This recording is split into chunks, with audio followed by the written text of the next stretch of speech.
হাই friends, আজি আমি যাব ওলাইছো এটা বিশেষ জেগালৈ। এতিয়া সময় হৈছে 7:33। ওলাওঁতে অলপ দেৰি হ'ল। এতিয়া আমি গৈ আছো ৰেলৱে ষ্টেচনলৈ। ষ্টেচন পালো, কিন্তু আৰু অলপ দেৰি হ'লে ট্ৰেইনটো নাপালো হয়।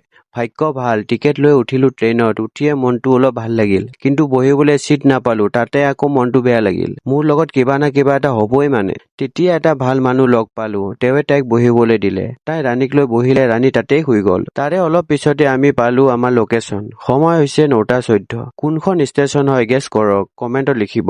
ষ্টেচনৰ পৰা ওলাই দোকানত গলো। অলপ বস্তু লৈ গৈহে আছিলো। আমাক আদৰিবলৈ বা আহিলে, ৰাণীৰ ডাঙৰ মা। বায়ে আকৌ মোক স্কুটিখন দি বাই টমটমত গ'ল। अच्छा ठीक है। ফাইনেলি আমি আহি পালো ৰাণীৰ ককা আৰু মোৰ শ্বশুৰৰ ঘৰ।